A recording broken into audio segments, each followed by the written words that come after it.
Geminis, I don't want to alarm you, but you're going to have to take yourself very seriously this year. The year starts off with Mercury retrograde, and I just want to stop here and explain something about Mercury retrograde.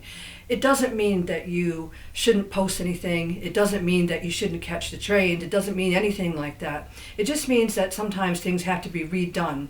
And in my personal experience, I've never had a problem booking a ticket, for example, or any problems. So I'm always very skeptical when I hear people talking, oh, it's Mercury retrograde, my post got lost, or I missed my train because of Mercury retrograde. It's definitely in the level of reactivity people have to a problem. Yes. I think that is what defines the impact of the Mercury retrograde period. It's like it's entered now into the sort of the collectiveness, and now even non-astrologers, you hear them say, oh, Mercury retrograde, as if they know what they're talking about. It's part of a cycle, it's Mercury retrograde, and it has to be taken in that context. It's a very handy time to know that, okay, things might go a bit awry and I have to be more attentive, I have to be more careful, I have to maybe, and that's something that is good advice in general. Yes, at all times. So it's just in the Mercury retrograde periods, because Mercury is a planet that rules how we think and how we reason and how we see the world in our relativity filter. It may mean that our ability to reason our way through issues that we are facing, and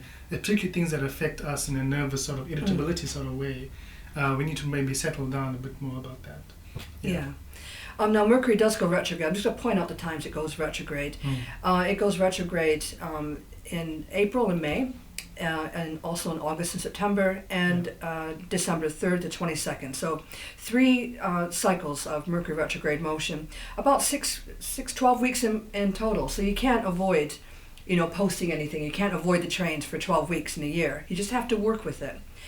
So for Geminis, you're going to have to understand where you stand yourself and where other people stand, because there seems to be too much of a temptation to merge too quickly with other people, getting involved with people that maybe you're not really ready to get involved with. And so it's understanding boundaries a bit better this year.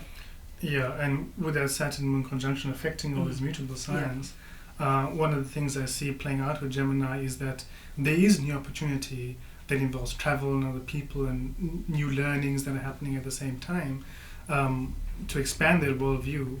But the issue with that is getting into it for just a shock value, getting into it because it's something different, getting into it because it's a form of escapism to move us away from what we need to be responsible with. Having Saturn in those mutable signs is something that maybe needs to be considered a little bit more. I do see that they've been really busy for the last couple of years about financial management, and they've become a lot more flexible in that area over the last several years. And that's going to continue for the next couple of years too, to resolve all of that. And what does that mean, especially in terms of, in the context of relationships and family?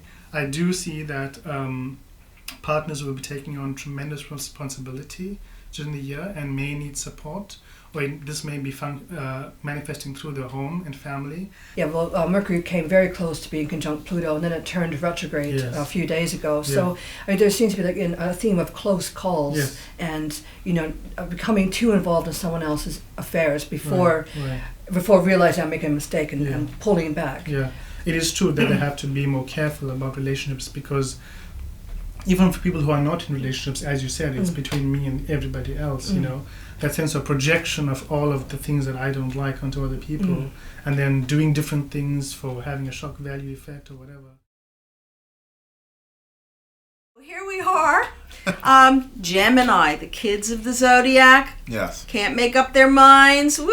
Facing in 2 directions. What's in store for them? What's in store? The twins. So, for Geminis, this year, your ruling planet is Mercury, and Mercury is going to be in the 7th house. This can be a very confusing, a very tricky place, as Gemini, Mercury is very dualistic. It never knows which way it can go either way. There's no telling. There is a certain unpredictability about that. So in regards of relationship matters, contract matters, there may be this going back and forth that you're going to be experiencing during the year. So do be very cautious about that, because the planet Saturn for Geminis is actually going to be in your 6th house. And the fact that during the course of the year, Saturn will move from the 6th into the 7th, which is the house of relationships too. So for Saturn moving from the 6th into the 7th, Saturn is about making things reality. It's about making things concrete. It's about consolidating. It's about making things solid and practical. So at some point during the year, relationship matters are going to come into focus where you really have to put a lot of your attention. You've got to be stable. You've got to dot the I's, cross the T's in regards of relationships. And these are not just intimate relationships. These are also, they can be business relationships. They can be people on a one-to-one level. It can be with a student, a client. It can be with a number of people. It can manifest through your life for a number of people.